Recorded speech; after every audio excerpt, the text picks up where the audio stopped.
नमस्कार. Star TV 9 Marathi न्यूजमध्ये आपले स्वागत. आपण पाहत आहात स्टार टीव्ही 9 मराठी न्यूज.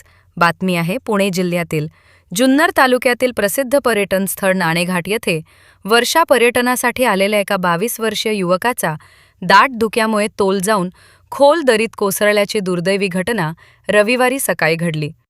या घटनेनंतर पोलिसांसह स्थानिक ग्रामस्थ आणि बचाव पथके युवकाचा शोध घेण्यासाठी प्रयत्न करत आहेत. मात्र सातत्याने सुरू असलेला पाऊस, दाट धुके आणि दुर्गम भौगोलिक परिस्थितीमुळे शोध मोहीम आव्हानात्मक ठरत आहे. दरीत कोसळलेल्या युवकाचे नाव दत्ता विनायक लोंढे, वय 22, राहणार पारगाव शिंगवे, तालुका आंबेगाव, जिल्हा पुणे असे आहे. दत्ता हा आपल्या आणखी 3 मित्रांसोबत वर्षा पर्यटनासाठी नाणेघाट येथे आला होता. सकाळच्या सुमारास परिसरात दाट धुके पसरलेले असताना कड्याजवळ फिरत असताना त्याचा तोल गेला आणि तो खोल दरीत कोसळल्याची माहिती समोर आली आहे. घटनेनंतर त्याच्या मित्रांनी आरडाओरडा करत स्थानिक नागरिकांची मदत घेतली आणि तातडीने पोलिसांना माहिती दिली. त्यानंतर पोलिसांनी घटनास्थळी धाव घेत शोधमोहीम सुरू केली. मात्र दरीची खोली, घसरडा परिसर आणि कमी दृश्यमानता यामुळे बचाव कार्याला अडथळे येत आहेत. दरम्यान पोलिसांनी युवकाच्या मोबाईल फोनचे लोकेशन ट्रेस करण्याचा प्रयत्न केला. मोबाईलवर रिंग जात असल्याने तो दरीतच असल्याचा अंदाज व्यक्त करण्यात येत आहे.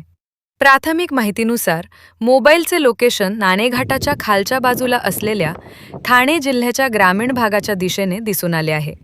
त्यामुळे वरच्या बाजूने दरीत उतरण्याऐवजी ठाणे जिल्ह्याच्या बाजूने बचाव पथक पाठवण्याची तयारी सुरू आहे. त्या मार्गाने पोहोचल्यास युवकाचा शोध घेणे तुलनेने सोपे जाईल असा अंदाज व्यक्त केला जात आहे.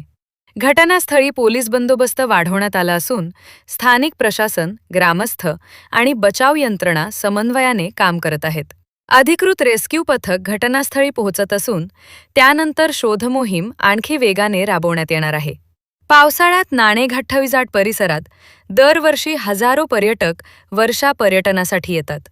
मात्र दाट धुके, घसरडेकडे, खोल दऱ्या आणि सुरक्षिततेकडे होणारे दुर्लक्ष यामुळे अशा दुर्घटना वारंवार घडत आहेत. त्यामुळे प्रशासनाकडून पर्यटकांनी धोकादायक ठिकाणी जाणे टाळावे, सेल्फी किंवा अतिसाहस करू नये आणि हवामानाचा अंदाज घेऊनच पर्यटनाला जावे असे आवाहन करण्यात येत आहे. दरम्यान युवकाचा शोध सुरू असून बचाव कार्याबाबतची अधिकृत माहिती मिळाल्यानंतर पुढील अपडेट दिले जाणार आहेत.